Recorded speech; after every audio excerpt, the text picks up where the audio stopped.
Hey, what's going on, guys? Aarava here, and welcome back to the Pitlane Podcast, episode number 83 today to review the Spanish Grand Prix, round number 5 of the Formula 1 season. We're back with usual hosts, myself, Aarava, Callum, and Tom. And before we get into what was an enthralling Spanish Grand Prix, just a little reminder, we are on Patreon. You can check out the link below. If you do like what we're doing around here, you can try and maybe support us directly. And also, we're on audio, so if you want to get this podcast or any future ones on the go, you can check us out on SoundCloud or iTunes. Both links, once again, down below of the video description. But the Spanish Grand Prix, Cal, Tom, clearly a really enthralling one, and we were all wide awake for the entire thing, right?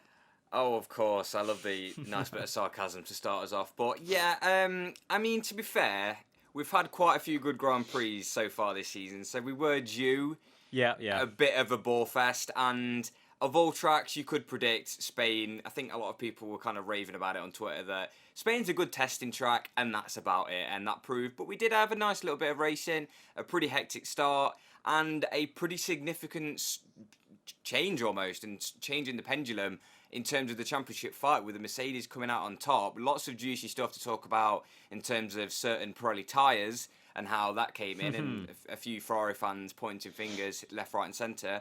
But other than that, let's just move on from Spain. Eterno summed it up best with that tweet of, we've had 3 brilliant races and there's an 80% chance of rain. So you know what's going to happen in this race? It's going to be an absolute bore fest. And that is exactly what we got. Yeah, it's a long race. Also, I was synchronising with the football at the time. Chelsea getting hammered 3-0 by Newcastle and actually getting dominated. That was also as painful as the race. So you had a bad Sunday.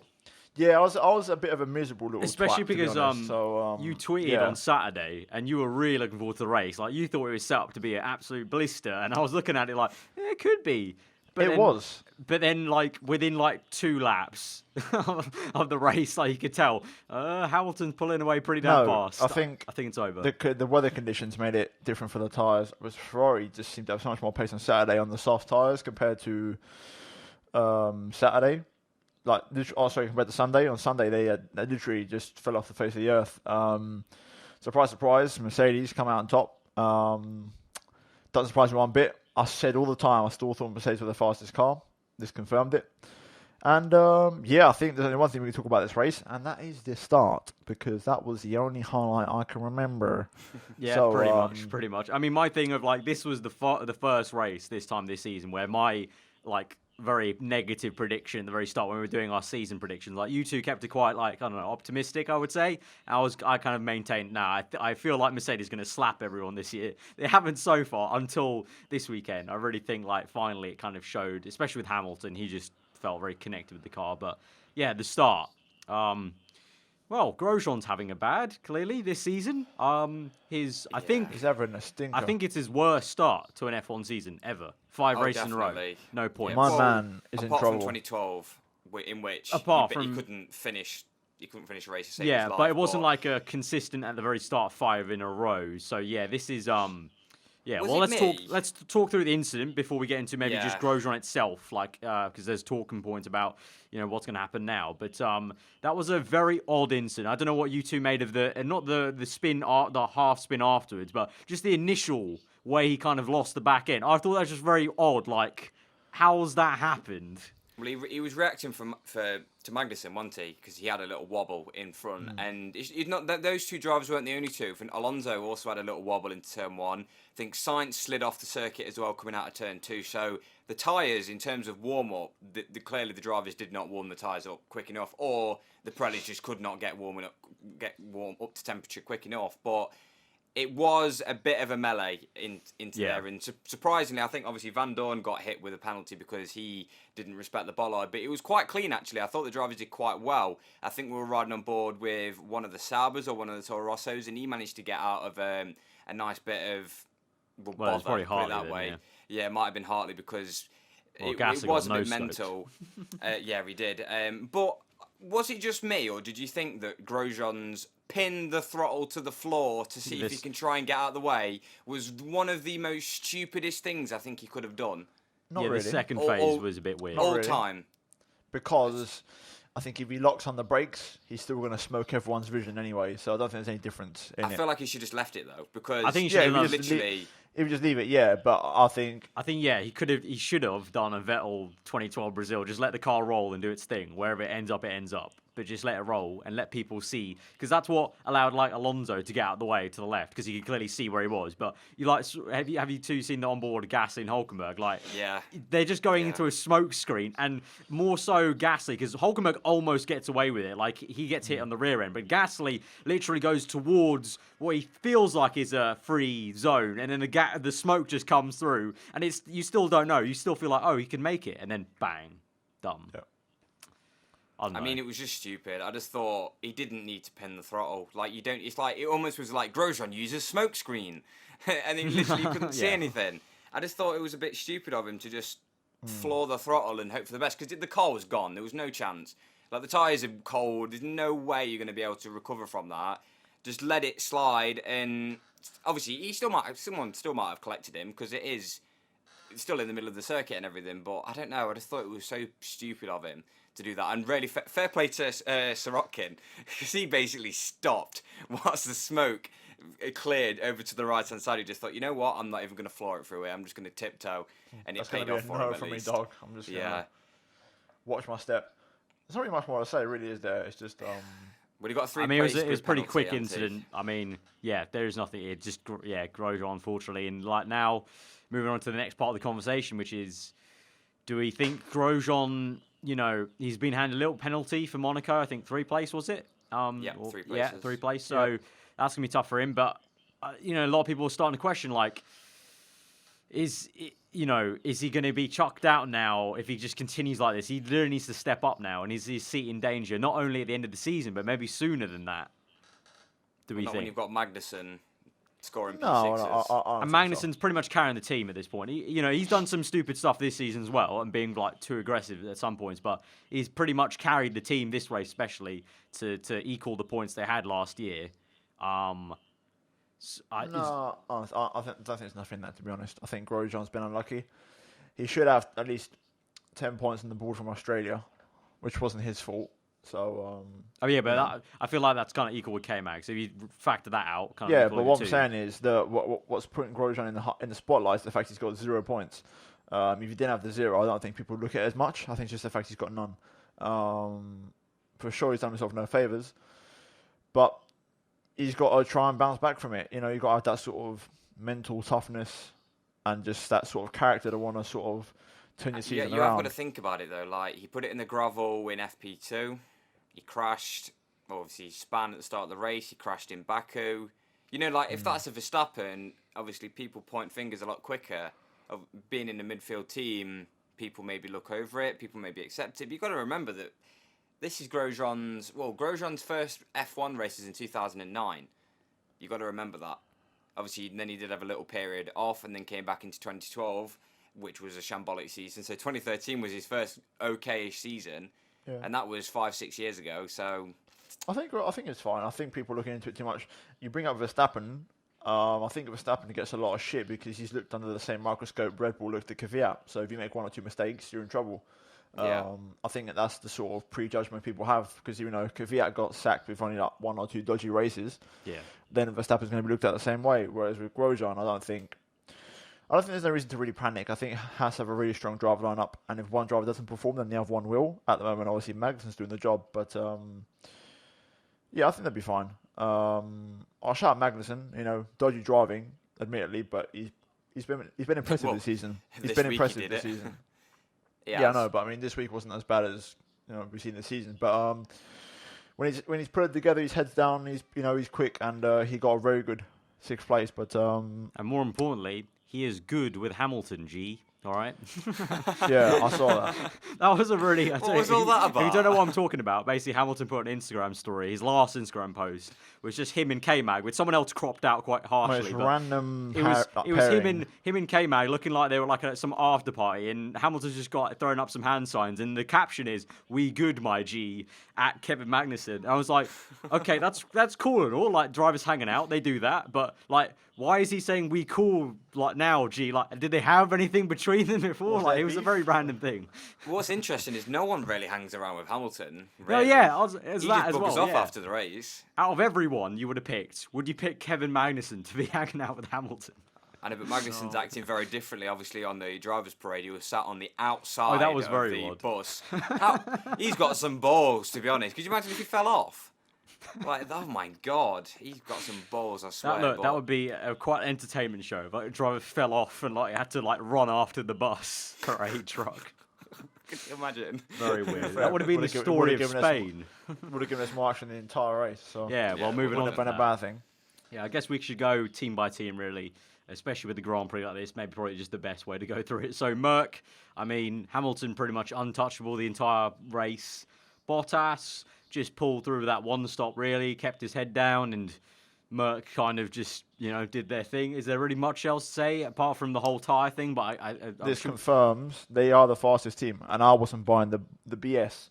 Anyone said anyone other than Mercedes were fastest because it was so obvious they are. Outside conditions, temperatures, tyres, etc. The raw car, the Mercedes is the best car on the grid. Like that car with engine combo. It's ruthless. I'd even say it was more dominant than Australia. Like Hamilton was absolutely untouchable. He was bulletproof in Australia because he lost it, didn't he? But no, but you could see when he was in the lead. You know what I wanted to point out? Spain was just.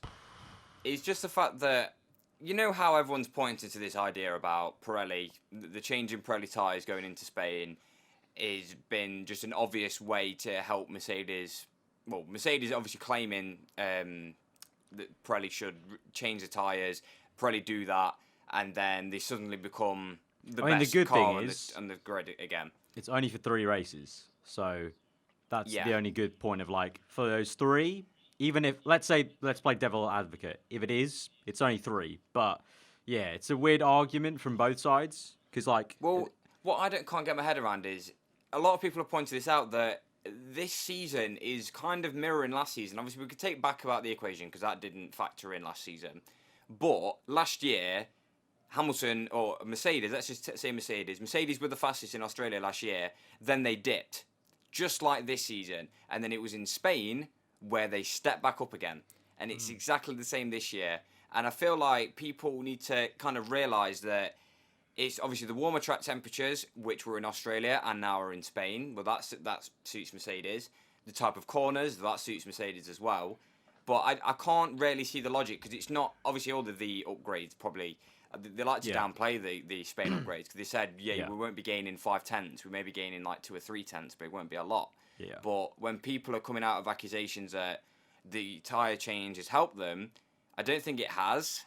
It might have done a little bit, but I don't think it has fully because it's not just Mercedes that was calling for the change, because I think Red Bull were as well. And I think even Ferrari did voice their concern about the tyres after pre-season testing. That's why, obviously, this whole idea of changing the tread depth on the slicks to just basically stop the blistering. So I don't know about you two, but I was just kind of lost in it all. I was like, surely this is just mirroring what happened last season. But the Mercedes this year is just even more of a diva. It's like Goldilocks. All we know is there was that picture that was going around of the Mercedes rear tyre from pre-season testing. Yeah. That was absolutely destroyed. And how they managed to keep their tyres in such good check. What tyre was that, out of interest? It was a super soft. Right, so the tyre that was falling apart this weekend fell apart for Mercedes.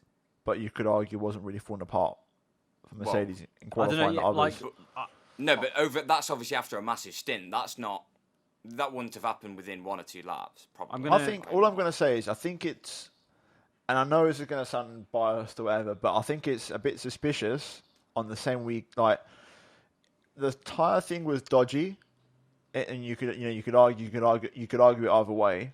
But then also you combine that whole mirrors debate thing on the same weekend, and you feel like people are sort of pointing the finger at one team in particular for no real reason.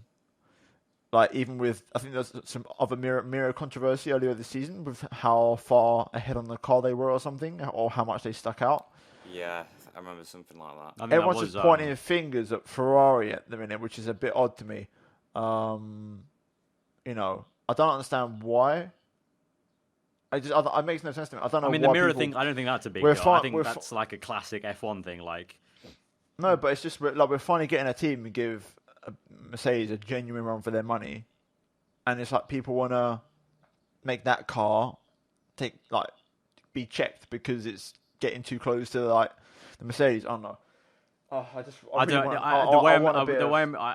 kind of get what you mean, but also at the same time that other teams don't give a shit about Ferrari v Merc. They just care about their relative pace to Ferrari. But like the mirror thing, I think that's a big deal. I think that's like classic F1. Like one team takes opportunity to do something in a space of the car where no one else does, and they all start complaining. Like that's always been the case. They did that with Red Bull. They've done that with Merc before. They always just start throwing up things. It was always going to be iffy for Ferrari to argue that winglet was structurally integral, which is definitely not. So I feel like that's a moot point. On the tyre thing, until it was brought up post-race, I didn't really think about it. I have to kind of agree with Cal in a way, kind of like, I was just thinking like, oh, it's just Merc finally turning up this season. Maybe they finally got a hold of their car. The circuit maybe suits them a lot better than Ferrari. Obviously, pre-season, they're always looking a bit strong, in the past few years. It was only till after the race where people brought that up. They brought that picture that Tom mentioned up. And then what was it? I think it was a quote from... Mercedes pace, like, Jesus Christ. Well, yeah, the pace itself. But there was a quote from, I think it was Vettel, I want to say, that he mentioned specifically it was odd to him what Merc were doing in pre-season, like the way they were running countless laps and how aggressive they were running on whatever tyre the picture was taken of. And he just made a remark like that. So... I think Ferrari are irked by it, but they're not saying anything yet because they reckon they've still got a sort of parity when it comes to the championship. But I reckon if it ultimately costs them the championship, you could make the argument of why did they make the change? Oh, I find it all stupid, to be honest. This isn't like a Mercedes thing. This is like for us as fans. What if that different tyre tread would have meant maybe a two-stop race for everybody at least instead of a one? Maybe. Well, Pirelli did say that the Spanish Grand Prix would have been more of a lottery with the old tyres, but then fans will be complaining that the tyre, because they said that the tyres would just have been too unpredictable with the blistering. But the problem was with that, no, but then this is where the fans will then pipe up and go, why have Pirelli bought shit tyres? Like, people can't win sometimes when it comes to it. Yeah, but they bought shit tyres anyway. Well, they weren't. No, the thing is, this whole shit tyre argument is a whole season thing, because whatever Pirelli have done, they've just made the tyres wank for this year, because they're just struggling with heat up. Like, we saw Ricciardo spin under the virtual safety car, we saw Sorokin spin under the virtual safety car, obviously Grosjean last time out in Baku as well. Like, obviously, these are minor things, but I don't know, this season, what Pirelli have done, it seems to be a slight issue. But what I wanted to focus on was the fact that Ferrari was being quite ironic when it comes to... Because Arriva Bene was like, well, we're not the ones to point a finger. We're not the ones to complain. Coming from the team that threatened to leave the sport every year. Yeah. Like, I can't get what Ferrari's argument was behind that. Because obviously, Toto Wolff just came out with just going, well, it's just bollocks, what everyone is saying. I did agree with the sport isn't pointing a finger at anything, though. That's just. I did agree with that. I kind of like. I was like, I found sympathy in what he was saying about. This is Arriva Bene, about the situation of like, Ferrari were informed, not consulted about the tyre change. They weren't like. It seems like maybe Pirelli didn't really factor in what everyone else thought. They kind of just went with, okay, Merc and Red Bull are both telling us the high abrasive tracks, there's going to be issues. So that's why we need to bring different tyres for these three specific races, which is, we've done one, which is Spain. The next one will be France. And then the third one is Britain. But that's also what I'm saying. Like, you know, devil's advocate here, even if they have changed it and it is going in their favour, Merc, I'm saying, it's 3 races. It's maybe, you know... Yeah, but you don't know how close the championship might be. Yeah, true. That is very true. That's what I'm saying. I think that's why Ferrari that's why I think they're irked, but they're keeping it quiet for now, depending on how championship goes. I think that's definitely for me, on a Ferrari standpoint, and I think this could be so I'll give a bit of a different point of view. Yeah. I can see why they're irked. Ferrari did everything right in the first 2 races in China, in Baku, and this weekend they've just they're throwing away 20 points. And this tyre thing on top, eventually you're going to see the frustration. I think if they don't pick up a win at Monaco, which they, in my opinion, they already desperately need to sort of right the wrong, because Hamilton is already getting ahead of it. 17 points clear. Vettel needs to win at Monaco. There's no ifs about it. You know, he has to get that W and hope Hamilton finishes 5th or 6th like last year, because He needs them points. I can see Ferrari winning in Monaco. But I can see Red Bull winning this year. And I can see Red Bull winning this year. I've got a few debates I want to go into without going too long. So first of all, Eterno, shout out Eterno, second time this podcast. He brought up a good point. Could Hamilton actually beat Schumacher's 91 race victories? He's 27 away as we speak. Yeah, and that's me bringing this up. Is he on 64? 63, yeah, 64. 64, yeah, that's, yeah. He stays in the sport for long enough, yeah, I reckon. I mean, what? I don't think no driver's going to get a better chance in F1 history.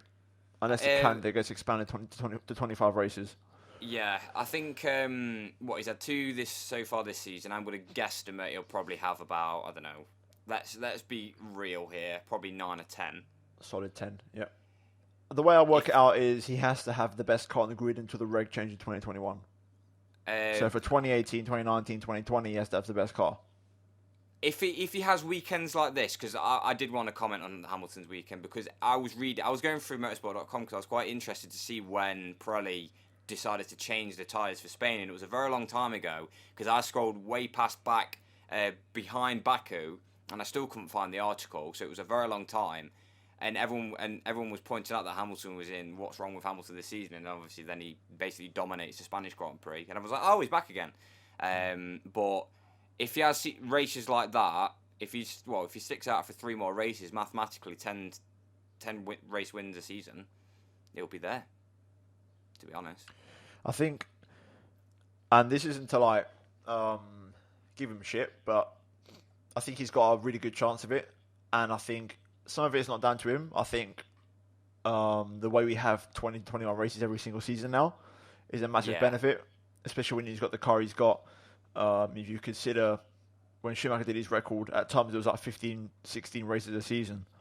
So obviously the amount of races you could win per season was a lot less. You compare it to how many races has Hamilton done compared to how many... Yeah, like I mean, literally add it up. 5 seasons in the old format with 16 races compared to like 21 this season. In 5 seasons, you've done like an extra season, so it's sort of like it's very easy to get that number. But what I'm saying is when he reaches, let's say he reaches 92, how many, and then you compare how many races Hamilton's done compared to how many it took Schumacher to do. Then I think you can kind of judge it a lot more equally than. How many they've done overall. Because yes, the seasons are longer, but you've got to remember reliability is massive at the minute when it comes to trying to stretch these engines out with only 3 for 2021 races. But yeah, that's my thoughts on that. I think we can move on to Red Bull. Yeah, Red Bull, Verstappen third. I mean, Red Bull just kind of did what they... planned to do. I think Red Bull's success was really just Ferrari unable to. They didn't have the confidence to take Vettel all the way. Obviously, Raikkonen just got taken out of the entire equation anyway, which is really unfortunate. But I mean, Verstappen. Well, first of all, he had a very funny moment after the virtual safety car hitting Williams. That in itself was a bit weird, but he still pulled it through. I don't know depending on the coverage you two watched. Like Sky was talking to Sir Christian Horner about what they could do in the car just to kind of offset everything, and so it seemed pretty okay. He was still going well. Something we didn't see was Ricciardo's spin, like Cal mentioned. That's another thing. Again, FOM failed to show something quite big. Yeah, fifth race driver is span, and they haven't showed it us. Yeah. Quite alarming that was. Dropping the ball again. They have done that a few times so far this season where they've just not shown something that's, it's not massively important for the race win, but it's still a big moment for a top 5 driver. Well, shout out to the grid graphics as well. I want to go back to that last point. I just had a little quick look. So, this is an interesting stat. Michael Schumacher won his 91st race on his 248th Grand Prix. Right. Hamilton's on 64 wins, and that was his 213th.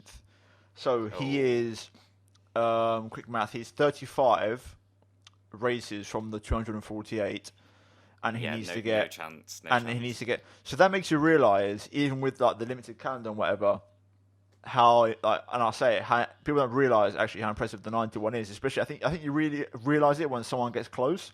Yeah. But yet they're so far, because Hamilton's close, yet so far. if you know what I mean. It reminds me of the song. Exactly. What the song is, but it's like that with the championships. When he at Mexico last year, people started making the championship comparison. Then it was literally the same wording. Like he's close, but so far. Hamilton would have to win 27 of his next 34 races to do it. Yeah, that's not happening. Unless next year is just... Well, unless he even dominates the rest of the season. You know, he's got a lot more... And this is what I'm saying about the long seasons. He'll have this car for a 20 to 21 race season, whereas before, and Michael Schumacher only had a 16 race season, or 17 if you really push it. So he'll have the flipping 16 races left in this season still, plus next season alone. I see what you mean. Yeah, you get more chances with you get a better chance with the best car when you've got it to do it. Because what I'm saying is, they'll like shooting the other foot. Imagine if there was 21 races when Schumacher was racing, and he had that car for those 5 years in Ferrari. If there was an extra 5 races per season, he would be like on 115 race wins, if you know what I mean. So it's like the whole debate of, I think, Vettel or Alonso have got the most points in F1 history. But that's because it's the current point scoring system. It makes no sense because it's like the current points with the 25.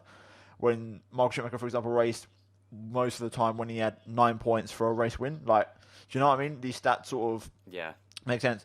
But overall, I think Hamilton, I'm very impressed how close he's coming to Michael Schumacher's records. And he's broken a lot of them already. The pole one, I could see happening because Michael Schumacher was never a good qualifier, in my opinion. Hamilton's the best qualifier I've ever seen. But the 91 wins, he's the closest man I think I'll ever see in a long time to get it. So, right, that's wanking off Schumacher overdone. Yeah, well, no, I think it's I'm sort of. I just wanted to say, not taking away. But why? What brought up this point? I brought it up because I saw a lot of tweets over the weekend saying, could Hamilton actually go on to beat Schumacher's 91 wins? I don't know. I saw a lot of tweets about it. I find that really like just bemusing. I'm gonna be completely honest. I find that really bemusing that just like, okay, the first time Hamilton wins again this year, it randomly just gets brought up. You could have said that before the Spanish Grand Prix because he was only 1 win less. I don't know. It's just quite bemusing that you saw a lot of. I don't know the people that just brought it up. It's kind of like weird. Like why is it this weekend? I don't know why. Yeah. I think it's just because he's just miles clear now of any other driver near him. Like he's in like in that standalone. Yeah, true. He's got no drivers kind of near his record. That would be the case pre this Grand Prix as well. I don't know. I know, but it's just like it's another an interesting win. talk. It's an interesting talk. Whilst you were talking, I was kind of like, why was the point brought up there? Like this one particular weekend? Because I think it's the ebb and flow of Lewis Hamilton. Pre Spain, you could have said that, but I guess because he had such a dominant race, it's kind of like you start to wonder a little bit. Anyway, back to Red Bull. I can't even remember what we're talking about. Oh, his front wing damage. Yeah. The best kind of front wing damage I think I've seen in a long time. He loses his entire end plate, and hey, you know what? Fine. It was a good 2019 trial.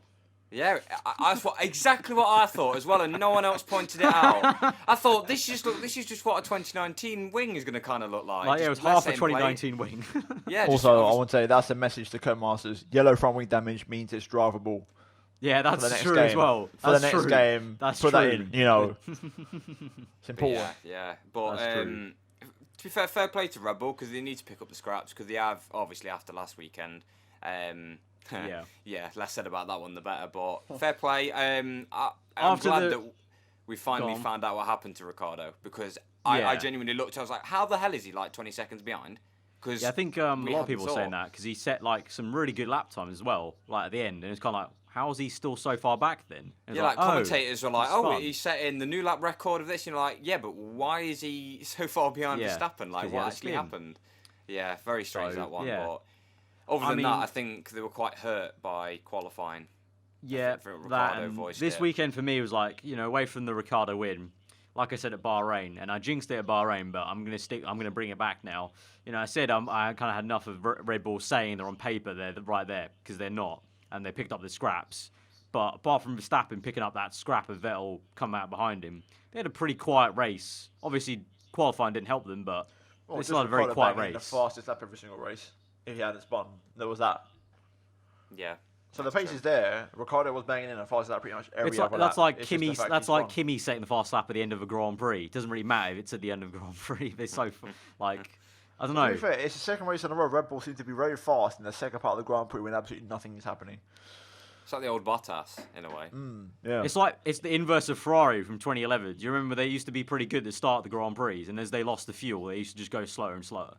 Yeah, so it's like Red Bull just get faster and faster. But that did blow my mind, though, this race, how the fact that the new lap record was set on lap 3, like, obviously the initial lap record. I was like, Jesus Christ, they've still got 100 kilos of fuel still on board. And they're still smashing in. These cars, plus the tarmac, plus the, I guess, I don't know, tyres maybe. Yeah. Which when is Monaco? Is it next weekend or the week after? It's 2 weekends in time. All right, so we can speak about, in next podcast, we can talk about how Hamilton and... Because obviously everyone's been pointing about the fact that the rule change is going to make them 1.5 seconds slower again. But, and then drivers have been kicking off a fuss about the fact that they weren't consulted about it. It's all about consulting. People want to be told about everything that's happening. Yeah, they wanted to... Consultation for the nation. Yeah. Mad Buster Rhymes over it. But other than that, I think that's Red Bull. I mean, solid. Well done for a podium. I mean, regardless, still a solid weekend. Podium, so fairs. But moving on to the team in red, well, Kimi, taken out the Grand Prix, unfortunately. That was quite a shame for him. Vettel... I just don't know. Just a bit of a random 2-stop, to be honest. I mean, they were damned if they did, damned if they didn't. Yeah. When they did that strategy, to be honest. Yeah. But because Vettel not like clearly on the radio had the pace to pull off the 2-stop in the first place. Ferrari went back to what people I think we all thought they would be in pre-season. We heard the rumour they were the third best team, and they had the pace of a third best team that race. I think Verstappen was faster. Ricciardo, you could argue, is faster as well. That was realistically in the part of me that didn't want reality to sort of happen. I sort of knew that was going to happen because Ferrari, it's a pre-season track, and I said in the previous podcast, it's going to pretty much, you'll find out more or less what everyone's pace is, and I think pre-season normally shines through. And yeah, I just think I've got nothing to say. I just think the strategy was a bit sketchy again. Why he came off the soft so early. The medium again for the second time when it didn't really work the first time. I don't know. They couldn't get any tyres to work on Sunday, whereas on Saturday they looked really, really good. I don't know. So, I think for us, I just think that Vettel needs that W and Raikkonen has to get a second place. Or the other way around, I don't really care, but they need a 1-2 in Monaco to bounce back strongly and hope Mercedes get like a 5th and 6th. Big time. I feel like they will do. If it's mirroring last season, I feel like Ferrari are going to make a step forward again in Monaco. Genuinely because the difference is this year's car, their wheelbase is longer than last year's car, which that alone is going to dictate their pace. They did it to sort of match Mercedes a bit more, so they might lose a bit of their edge they had last year. And I think Red Bull are strong. That's part of the reason why I feel like Red Bull will screw over Ferrari this season. Whenever Mercedes drop, I feel like it's going to be Red Bull that are going to start piping up again, i.e. in China. When Ferrari should be there, but it's Red Bull that are picking up the pieces. And I feel like if there is a reason for Ferrari not winning the championship this season, is because of Red Bull. I genuinely think that. My heart just sinks a bit after seeing that race and thinking like, it looks like Mercedes, like they are the strongest car still. It's like since 2014, it's just. Oh. Yeah, I mean, I know maybe it's hard for other people to think, but for me, I'm just like. It finally looks like maybe someone's getting the level one, and all of a sudden Hamilton just does Spain and puts in a flipping laps everyone up to 6th place and puts in 30 seconds to the nearest car. Like... I mean, what was quite disheartening was the fact that Hamilton ran away with it, but I feel sorry for Bottas in a way because he was kind of hampered by Vettel all race.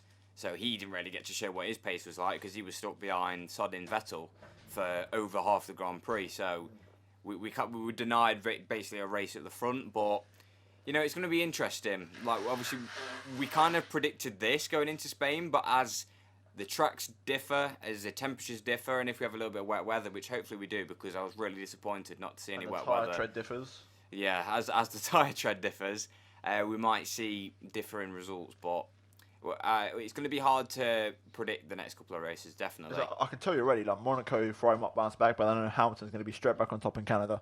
So, because that's Hamilton territory. So then you're looking at Paul Ricard, which is a track that has been tyre modified, which you could argue might already favour Mercedes compared to Ferrari. And then after that, we're going to like Silverstone, I think, soon after that as well. It's like it's Monaco for me. It's a season breaker. Like Ferrari have to get the 1-2 there to really cushion the blow for what's about to happen in the races after that, in my opinion. I don't think there's no excuse. They have to get the job done. Otherwise, the season could be over before the halfway point. Maybe. But is that top 3 talk over and done with? And we can get on to the best of the rest in terms of...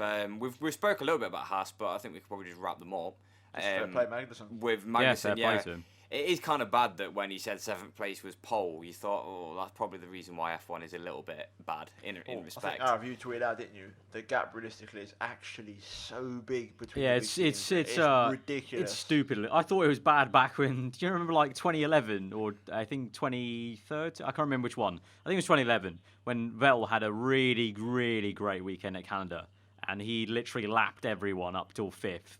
I thought back then that was bad. This is Spain as well. Yeah, this is really bad. This is not just one driver in his element lapping everyone. This is the 3 top cars slapping everyone to no end. And to be fair, Magnussen slapped everyone else because he finished 30 to 40 seconds clear of the next car. I think he was in no man's land. He had the loneliest race ever, but I think that was helped out a lot by the fact that Sainz and Alonso had to fight some Saubers earlier on.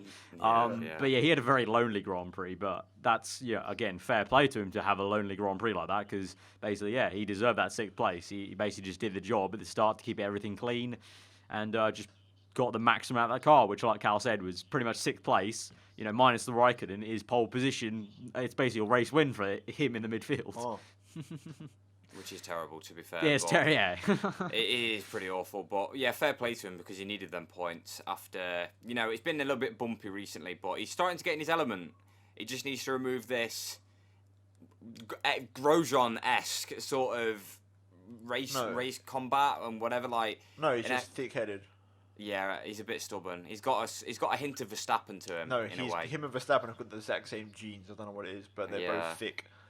They don't listen to people from elsewhere. It reminds me of someone I've raced against before in other leagues, but that's an odd thing to link into. But right. I think we've all raced against people in leagues. I think everyone's got that sort of those people when you race in leagues, whether it's in AOR, F1 or whatever. You've always got those people that, oh crap, I really don't want to overtake this guy because I know it's not going to go too well or it's not going to be particularly nice. Yeah. And that's why I know who you're on about as well, but we're going to gloss over that one. No, there's loads of drivers, but that's why I'm pretty sure you can say the entirety of last year's F1 esports was that. Most of those drivers, you don't want to. Yeah, each of them are so toxic to one another that the moves end up being so shaky and too aggressive, tussly for one another. Yeah. Yeah, but that's moving on to pretty much Renault, I mean, again, half the team taken out of the equation. So Sainz, and another really my fantasy F1 league. Damn it.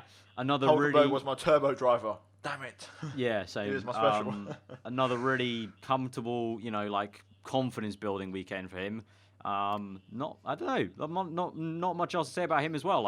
Apart from chugging along. Yeah. Can I interject? I knew Alonso was big in Spain, but I didn't realise how big Sainz is now. The fans. His dad is a legend in Spain. Yeah, I just didn't realise he had this many fans. And then we turned up to Spain, and this is definitely the best year that the amount of support that Sainz has had.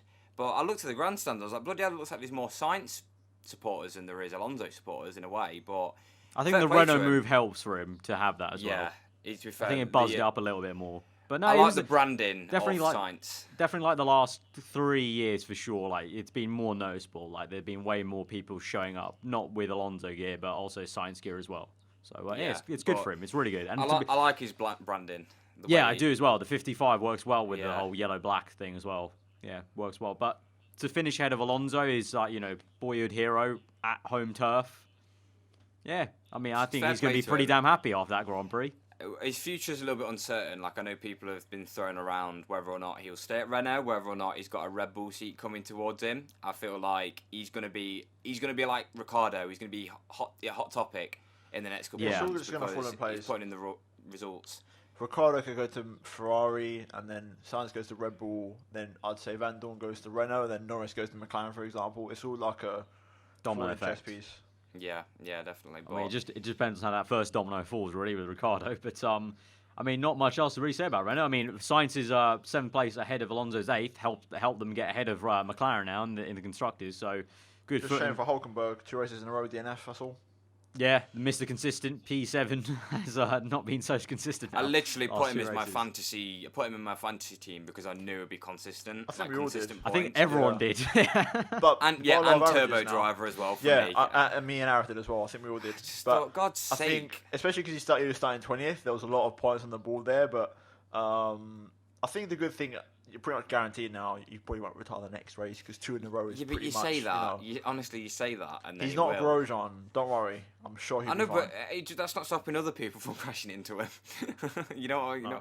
It's cool. He's been quite. No, it's not betting. It's a lot of averages. I bet you take him out now, and the next race he flipping gets 6th in Monaco. It's just gonna happen. But we'll move on to the Papaya Orange men. Again, another team where half of the team's taken out of the equation. Van Dorn, first failure for the Renault power unit in the back of the McLaren. So that was a bit of a shame for them. Was it the engine or was it the gearbox in the end? I don't even know. Sure. I just assumed it was the engine. Or transmission or something. I think the car shut down or something. Whatever it was a failure. Honestly, I didn't really pay attention because it was just him out the Grand Prix. But yeah, it might have been that. They put an on-board and he changed gear and when he pressed it, if it was that, then fair. Still, that Renault engine will be going strong then. But Alonso, he had an interesting Grand Prix. Obviously, he had to do a bit of evasive action in lap 1, which didn't help him, but great skill from him. And then a really great move around the outside of turn 3, which I really enjoyed. I actually screamed his name when he did that. That was sexy as fuck. Like, only he can manage a move around the outside of turn 3. Yeah, 2013, amazing start. Yeah, it reminded me of that. Around the outside of Hamilton. And literally the exact same move. And then it wasn't really him, but it was the person who's fighting. I really just enjoyed the fact that Leclerc was ahead of him, and then he had to try and fight him. And like for me, it was kind of cool to see like Leclerc already, being able to have that experience. That's exactly what he said after the race, that he had that experience of having Fernando bloody Alonso right behind you. And with a driver like him, you make one mistake, he's going to pounce. And basically that mistake came at the virtual safety car because he caught him napping and he just got straight past him. I was going to say, you say that. Sainz, that battle of Ericsson was brilliant. Yeah. Fantastic. Like that wheel to wheel. Oh my! I was like, you could fit a piece of paper between the two. Yeah. To put you out of. It was that wheel to wheel turn 1. The one that they came so close. It was brilliant. That was a really good battle. Yeah. It was cool to see the Saubers defend like that. Like you had the Ericsson on Sainz and then Leclerc on Alonso, and it was really cool to see that they're making that step up. Obviously, I think Leclerc also versus Ericsson 2 races in a row now. He's been a lot more comfortable. But anyway, getting back to McLaren anyway, getting kind of ahead of ourselves. I don't know. How do you guys call that? Obviously, us three talked about it a lot pre this race about that B spec, how I was going to go. I was very pessimistic. Tom, you were keeping the faith, so I'm interested.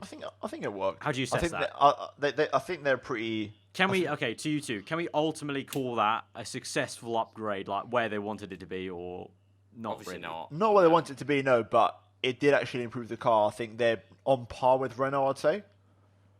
And I mean, it's only Haas who are ahead, and they seem to have one good race, one bad race at the minute. So, to be fair, I'd like to interject with this in the fact that yes, they got a top 10, like they managed to get into Q3 in qualifying, but I feel like Alonso didn't have a proper good crack because of the start. I was going to say that as well. He discounted points the moment he lost a couple of positions. No, I don't think he lost positions. If Alonso had won, first of all, I think he shot himself in the foot starting on the super soft because that's what he qualified on. I think if he started on the soft, I think he could have easily got P6 and then he could have easily held that for the whole race, I think, with that car. The thing from McLaren is they've given, with the power unit and the upgrade, I've got them as serious dark horse contenders for Monaco. Alonso at least. Because he missed the race last year. And, that was arguably the best chance for points. And I don't see why it could be a bit, they could sort of upset a few cars in the top 3 teams in Monaco. Alonso at least. Because with Van Dorn, I said it ages ago in the podcast, I think last season, and I mentioned it briefly, but is the pressure on with Van Dorn now? Because I've seen a few people tweet about it. Is it time he starts to really perform? I wanted to speak about Van Dorn as well, funnily enough. Is time running out? Because rumour is, if he ain't impressing this season, Norris is the man. I know. What I wanted to point out, because obviously people did tweet about it, and people said it's quite harsh to compare Van Dorn to Alonso, bearing in mind it is Fernando Alonso compared to, just any other driver, and the fact that it is only his second season still. can you judge it well? But here's the thing. Obviously, then people can go, well, Lewis Hamilton did quite well against him in his rookie season. And obviously, I don't think Vandoorne is no spring chicken. He's 25 or 26. Yeah, he's not the youngest. Here's one thing that stands out to me, and this is why I will say, I don't think anyone can argue this. Alonso has never been a good qualifier. We give him a lot of credit for putting the car where it shouldn't be, but he's never been a good qualifier. He's a race Sunday driver who pulls out the bag. Alonso's record for poles is piss poor. He was never a one lap pace guy, yet he still slaps Vandoorne in qualifying. Yeah, Vandoorne is the only person to not qualify his teammate this season. It's an interesting argument. I don't know, like, Aarav, have you got any oats? I just feel like I know he's good, and I'm waiting for that blow-away moment, and nothing's happened yet. Yeah, I would agree with that. He's not had like a blow-away moment, but I don't know. I just like, I think just give him time this season. Just wait till the end of the season at least before you start talking about chucking him out, because I think it's just way too early. Like, it's round 5, for goodness sake. Just wait, like, even till Italy, until you start talking about him being out of the team. Because I think also, in just like a more moral sense, I think it's almost disrespectful just to kind of be like, oh yeah, he should already be out, versus Alonso. Because I think that does, the whole Hamilton thing, but I think you are versing Alonso, and it's only the 5th round. Yeah, Give I think him it's some because time. of the Let's hype. see. It's the young driver hype, because I was watching. Yeah, but that's the same thing. I think Norris is being hyped up like Vandoorne was hyped up when Jensen was in there. Like, you know, you know what it is, don't you? It's because it's 3 Brits in the F2 which are making movements. Fair play, because 2 of them got wins in ART. Yeah, they are making some. And Norris, I think Norris is still leading the championship. I think. Yeah, Norris has still got a healthy lead of the championship, even though it's been like I think 3-4 races since he last won. He's been so consistent that he's still. It's like it's him, and then there's a big leap, and then the rest of them are so close. But you got the 3 Brits. You got Norris, Russell, Aitken just winning as well. You know, there's a lot of talent coming through. But for the Norris aspect, it is a lot of pressure. But it's kind of like, you know, Vandoorne did the same thing when he was back in GP2. You know, he won all those races in that year that he eventually won it. So I don't know. I think there's a lot of trial by fire. I don't know about you two. It's hard to measure. I think lately, like in the last 2-3 years, I feel like the community as a whole has been a lot more trial by fire, trigger happy than previous years. Yeah, I think ever since the whole Kvyat thing, now once a top team has gone, you know what, sod you. Yeah. I think everyone else has just gone, well, that's just the way it is now in Formula 1. When it did used to be like that. I remember because you watch like old season reviews and you see drivers coming in and out constantly. But then we went for a good period of time where we never had in-season changes. Yeah, you had like teams were you just very, had that very loyalty loyal. of like give him the shot. Like McLaren, Red Bull, Ferrari staying with the same two drivers every season. I remember between 2010 and 2012, then 3 years where every team was very vigilant with who they were going to have in their team. And now all of a sudden it's like, oh yeah, well, we now need to adopt the strategy of sod the driver if he can't perform against a 2-time world champion. But I don't know. I think that's a topic for another day, because I did want to speak about the F2 boys in another podcast, because they need a shout out after Spain because they were doing very well. But we've got Force India next, surprisingly, because I thought they were going to have a bad weekend, like a very bad weekend, especially after qualifying. And they did all right, actually, in terms of Perez. Obviously, Ocon, he had an oil problem, I believe, with his engine. I think so. No, he had a 25-second pit stop. Oh, and in the race. Yeah, and that, which was a bit of a shame, because I think apparently some tape got stuck in the nut or something like that, and they struggled to get the thing on. But fair play to Perez, actually, because I think he was stuck behind Stroll for about 75% of the race. Yeah. All I remember seeing is Perez behind Stroll. That's all I remember. Pretty much. It just drilled into my mind. But fair play, finally got past him, and then he was quite quiet, actually, in P9. He did get quite quiet towards the end in terms of the midfield. I think everyone started to spread out a little bit. But fair play to him, because he did quite well, actually. But you have to wonder if Grosjean and Hulkenberg and Gasly finished. They probably wouldn't have got points again. So probably not. Yeah, he wasn't rivaling the podium, put it that way. But actually, shout out to him, because he did you notice that he just basically put on the anchors whilst Hamilton went past along the start-finish line to take the checkered flag? So he was like, no, I can't be arsed in another lap. So I'll just slam the brakes on and let Hamilton lap me. That's clever. Again. It's clever. Yeah, but I could have sworn he was like 2 laps down anyway. He was 2 laps down. Lap down. I think he was 2 laps Perez down. was a lap down. He's been classified as 2 laps. Yeah. Yeah, like that's another thing. This race, like Jesus Christ, like 3 laps down some drivers. Yeah, Sorokin, which we won't speak about. But other than that, there's not really that much to speak about for Force India. Apart, obviously, from the highs of Baku, at least they've got points again. They've got work to do still. Yeah, no, yeah. Baku is like a one-off thing. They have a lot of work to still do. Really, They are definitely the 4th best team in the midfield. They're rivaling Toro Rosso at the minute, but they've got their own problems.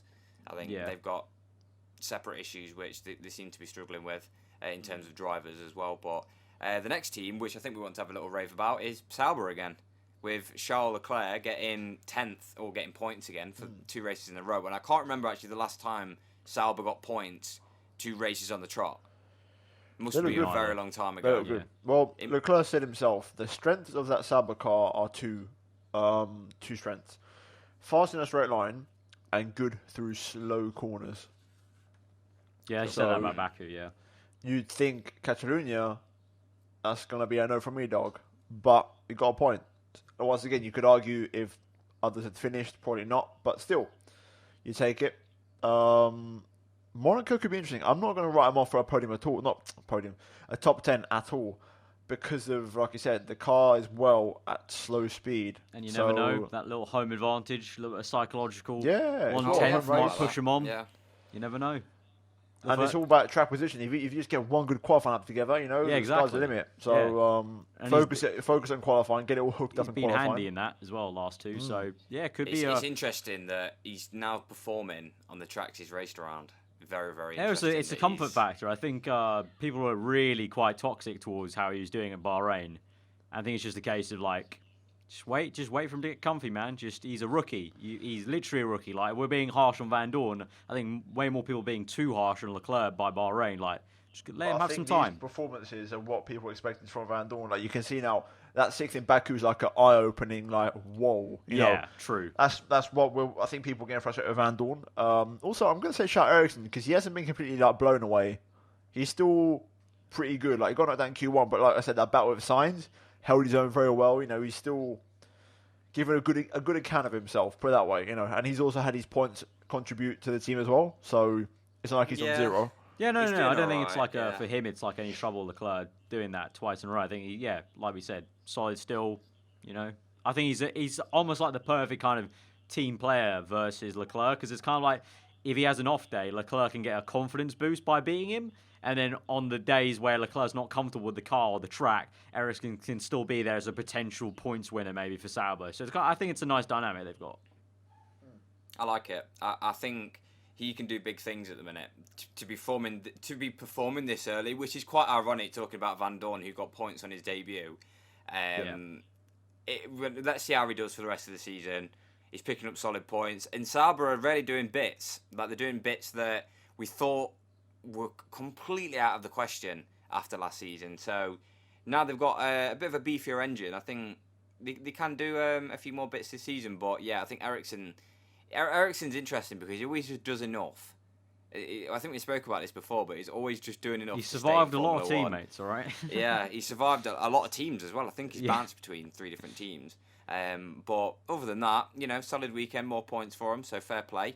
And also fair play to Lance Stroll again, because he is... That car may be crap. He is good at starting that car. Master of starts. Like, literally, every race, you just look down. Do you know when they go into... It's usually Sector 2 when they do the timing tower again.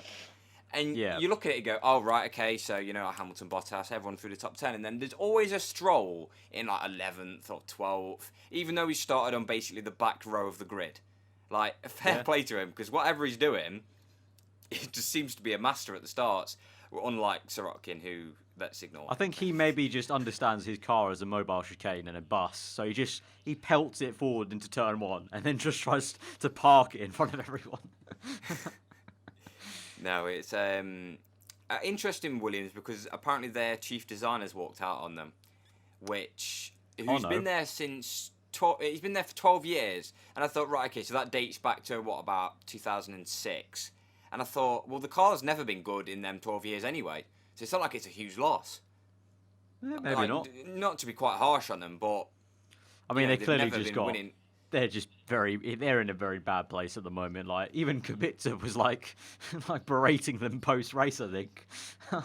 Like I didn't even see the interview, but I saw people on Twitter getting really like, "Oh shit!" Like this is really giving them flack. Like he's putting them on fire at the moment post race. So. Apparently, though, there was a bit of miscommunication with that though, because when he said the whole embarrassing thing, there was like a word in Polish which is the same word in English, but the meaning is completely different. Okay. I think it's meant to maybe be lost in translation. No, yeah, like I think it's something along the lines of shy. So apparently it was he felt shy in the car or something. With how it felt and sort of feeling a bit far away. So I'm not saying that's true. That's an alternative that apparently might have been lost in translation. Well, I can also completely believe that he might just say that a car's fucking embarrassing to drive. It is embarrassing to drive. Like it looked horrific, man. Like it was so crap. So you have to wonder, like Williams, what do you do if you're Williams? You lose your biggest sponsor going into the next season. You're probably going to finish last. What you do is you go to Daddy Mercedes and beg to copy their car. As if you just said Daddy Mercedes. I can't actually believe you you pull just off said a that. hat, mate. Yeah. Listen, Mercedes are for it, so just take it if you can. Yeah. If Merck are giving out the candy, you take it, all right? Exactly, man. Just take it.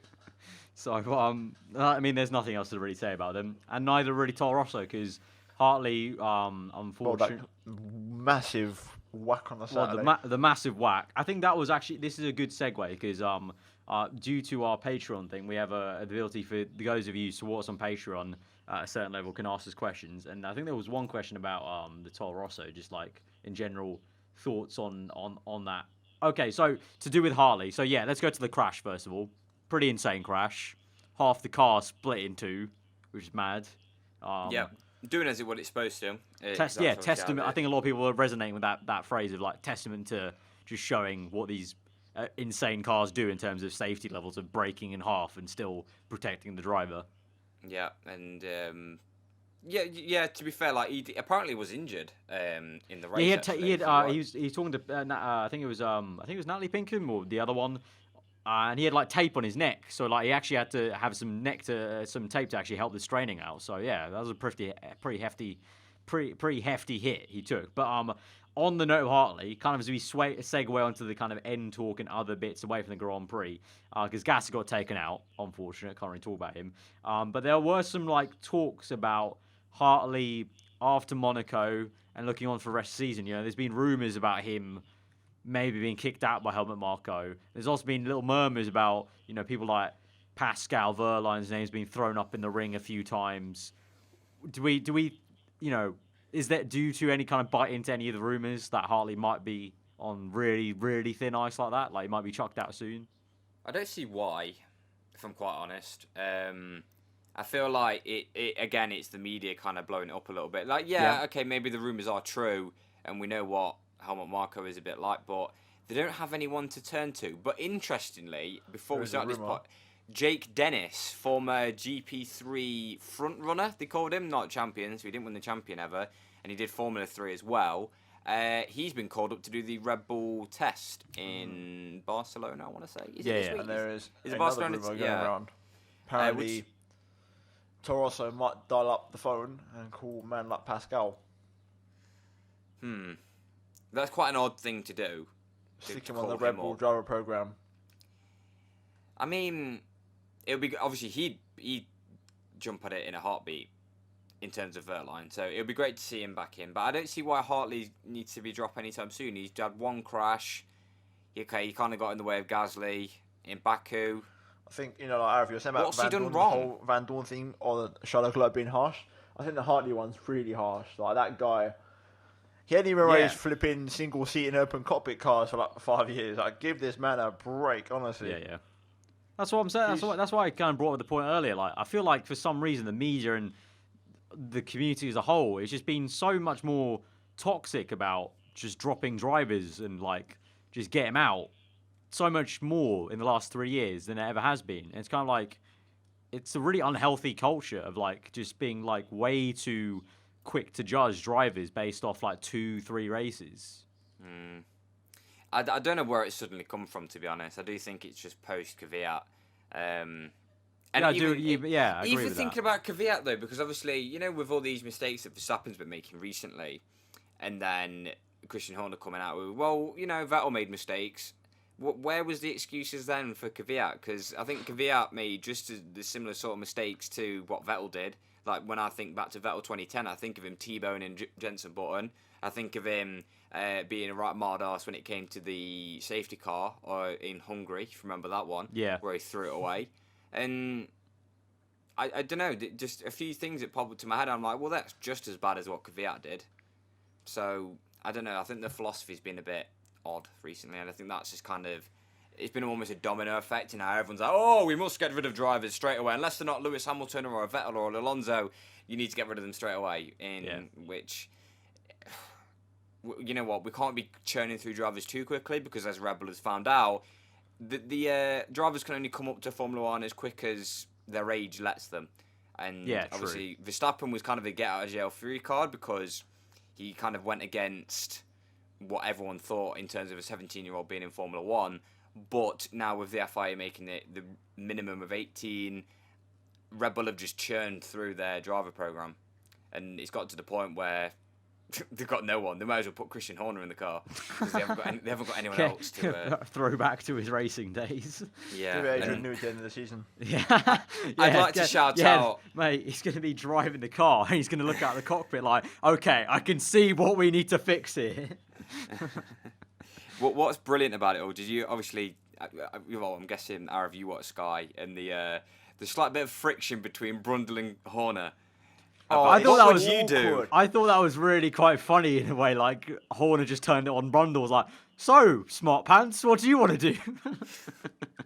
And then obviously they alluded to it in the race as well when it was like, "Well, well, Martin, what would you do?" And we went, "Well, Vettel, he's not being quick enough, this, that, and the other." But you know what? I think that's Horner getting a little bit snappy now. I feel like he's getting a bit tired of being the third best team at some tracks. I think he wants to return back to how they were, and he's getting a little bit angy-mangy about it now. But I think that's everything to speak about. We already segued into it. Like this, I think already the section. So basically, if you don't know, if we have a second, there's 2 tiers on our Patreon. So the second tier, you can join our Discord server basically and have the opportunity to ask questions. So that question about Verline and Hartley was by James, and then Ferox in our Discord server asked about Hartley's gearbox. We kind of already talked about that. We've got Ramak Fee 5 opinions on F1 TV and the content available. There were actually some interesting issues with it, and I think what was it? I think Parker tweeted me about it. It was they refunded people's subscriptions for this weekend because there are some major issues about it just playing 360p the entire weekend basically, and just major dropouts and stuff. So on one hand, fair play to that. Also, on the other hand, I don't know. Did you two see a lot of that about issues about it, or just not running very smoothly? Well, I saw Justice tweet, and he was like, the picture was from F1 TV. This race is on us, and then apparently the race didn't work anyway for no one. Oh right. Yeah. Oh right. Wow. It looks very unreliable, very, very unreliable. And I think give them time. It's a new thing. But you can't be taking people's money and then not be giving the service. That's a major no-no. And fair play to them for refunding, but people obviously going into this season have gone, oh, well, we'll just watch F1 Pro or whatever it's called, F1 TV, and we'll cancel our Sky Sports subscription. Yeah. And then they'll cancel it, and then they have no way of watching it. Not obviously will it gloss over how some of us watch it, but not everyone knows of other forms of watching a Formula 1 race or any other sporting event or anything. People don't realise that there's a whole different element to watching things online, but you can't. People are going to be sat there going, well, great, I can either watch the telemetry or some crap BBC. Yeah, I think the BBC do a radio. Not great. Which is pretty piss poor, I think. So, they need to sort it out because they can't be taking people's money and then, Facebook, it's just littered with people complaining about it. I mean, at least they refunded it quite fast, within the actual weekend itself. So fair play on that hand. And then the last kind of question here. Is it the Halo by any chance? Yeah, it is about the Halo potentially saving someone's life in F2 because there was a rather weird crash. It's kind of odd because the only onboard I've seen was from a car 2 cars back. Yeah, it was so on board with Mary. You have to squint your eyes to see it, but basically it looks like a car was half on someone's side pod, and then via the tyre rotating and just the general momentum, like gets picked up and carried and lifted, and basically grazed like half the halo, and like even shed off the paint down to its like wireframe, and like actually like saved the driver's head from being hit by the car. Yeah, Makino, and he credited it actually because people have been saying that it wouldn't have saved him. And from the look of it, I feel like it would have been very, very marginal in the same way that, like, the Grosjean's one was. Well, yeah, that one was. But also, I'm throwing back all the way to, remember when Was it Wirtz? Someone went to, Coulthard, I think, went over the top of Alex Wirtz in Australia. Turn 3. Yeah, and it was like, it's like that marginal. It was very, very marginal. Right, but Makino came out and said, thank God for the halo, because even he was I think he put in a tweet that he hasn't really been a huge fan of it. And he hasn't been, I don't think many drivers have. But obviously when Fukushima went over him, he's now been coming out and saying, yeah, thank God for it, because I feel like I might not be still racing at this point or still alive. But people have been very quick to jump on the bandwagon of, it wouldn't have saved him anyway. It wouldn't have hit him anyway. But I feel like that's just a stupid argument, to be honest, because clearly the halo's done its job. And to be fair, if you look at the paint on the top of it, even on the other side, as obviously a cylinder, on the outside the paint's been taken off, but even on the inside as well, it looks like it's been taken off a little bit from this angle. I'm just saying, this video you made ages ago is turning into flipping Meckies. You should just take his job and just defend the halo. I just don't see why people are so arsehole-ish about it. Like, the halo could literally save someone's life. And people say it's still ugly. Oh yeah, no, it's true. But I'm just saying, it's amazing how you're so pro. I'm not saying it's a bad thing, but I'm just saying it's amazing how at first you was hit and miss, but ever since you made that video and you sort of investigated it, now you're just like, oh yes, this is the one. Do you know what it is? It's because there's so many clueless people out there that I feel like some people are a bit like thick-headed, like they're just so stubborn that people just need to realise that. The halo might have saved someone's life. There's definitely people out there that don't give a toss, and did you see what my tweet was? They'll happily watch someone die and be like, yeah, racing, yeah. Yeah, motorsport. But I think I quote tweeted someone saying that apparently someone had told someone that the halo might have saved someone's life, and they replied with yawn.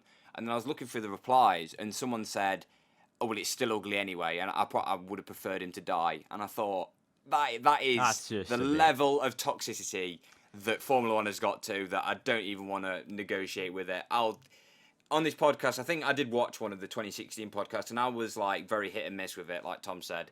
But if it's saving lives, then fair play. And again, round 5, I've forgotten it's there, to be honest. So